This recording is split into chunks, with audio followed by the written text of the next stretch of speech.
Rice మిల్లులే కాదు గోడౌన్లు కూడా కట్టించి ఐకేపీ కేంద్రాలలో మీరు కొనుగోలు చేసిన వడ్లను మీ గోడౌన్లలో నిల్వ ఉంచి ఆ వడ్లనే మీరు మిల్లింగ్ చేసి బియ్యం రాష్ట్ర ప్రభుత్వానికి ఫుడ్ కార్పొరేషన్ ఆఫ్ ఇండియాకి సరఫరా చేసే విధంగా చర్యలు తీసుకోవాలని ఉత్తమ్ కుమార్ రెడ్డి గారితో మాట్లాడిన ఈ మహిళా దినోత్సవ సందర్భంగా మా ఆడబిడ్డలకు నేను ఒక మాట ఇస్తున్నా, రాబోయే రోజుల్లో మీరు చూసుకోండి, ప్రభుత్వమే స్థలం ఇస్తుంది, ప్రభుత్వమే లోన్లు ఇప్పిస్తుంది, మీరే గోడౌన్లు కట్టండి, మీరే రైస్ మిల్లులు పెట్టండి, మీకు అండగా నిలబడతాం, మిమ్మల్ని వ్యాపారస్తులుగా నిలబెడతాం, మీ కాళ్ళ మీద మీరు నిలబడండి, ఆర్థికంగా నిలదొక్కోండి, ఈ రాష్ట్రాన్ని $1 ట్రిలియన్ ఎకానమీగా మా ఆడబిడ్డల్ని మార్చండి అని చెప్పి నేను ఈ సందర్భంగా అడుగుతున్నా.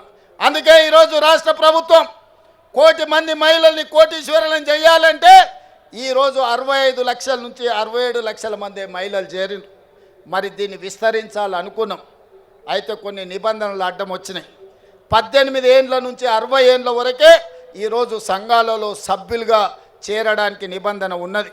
అందుకే చీఫ్ సెక్రటరీ గారికి ఆదేశాలు ఇచ్చిన 18 ఏండ్లను 15 ఏండ్లకు తగ్గించండి, 60 ఏండ్లను 65 ఏండ్లకు పెంచండి, ఆడబిడ్డల్ని సంఘాలలో సభ్యులుగా చేర్చండి, 1 కోటి మంది ఆడబిడ్డలు సభ్యులు కావాలి, వాళ్ళను కోటీశ్వరులను చెయ్యాలి అని ఈరోజు ప్రభుత్వానికి ఆదేశాలు ఇచ్చిన. 10వ తరగతికి వచ్చిన ఆడబిడ్డ ఎంత చైతన్యంతోనూ ఉంటుంది. ఆ చెల్లె ఈరోజు అన్నీ చదువుకుంటుంది, అన్నీ చూస్తుంది, ప్రపంచం ఏ విధంగా ముందుకెళ్తుందో 10వ తరగతికి వచ్చిన ఆడబిడ్డకు అవగాహన ఉన్నది. అందుకే 15 సంవత్సరాలు నిండిన ప్రతి ఆడబిడ్డను, ప్రతి చెల్లెల్ని సంఘాలలో సభ్యులుగా చేర్చండి. 60 ఏళ్ళు పైబడిన కుటుంబ బాధ్యతను ఆ తల్లి వదలలేదు. ఇంటైనా తిరగబోయినా, కొడుకు చేతికి రాకపోయినా తల్లిగా మీరే కుటుంబ బాధ్యత నెరవేరుస్తున్నారు. కూలి నాలి ఇంటి పని పాచి పని చేసి వ్యవసాయ పనులను చేసి ఈరోజు కుటుంబాలను 60 ఏళ్ళ పైబడ్డ ఆడబిడ్డల బాధ్యత మోస్తున్నారు.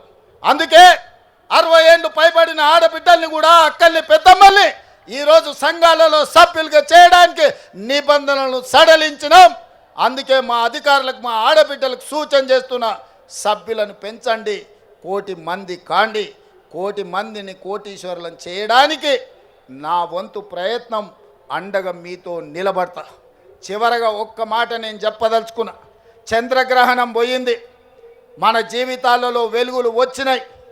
ఇందిరా మహిళా శక్తి అంటే ప్రపంచానికే ఆదర్శంగా నిలబడే ప్రయత్నం చేద్దాం.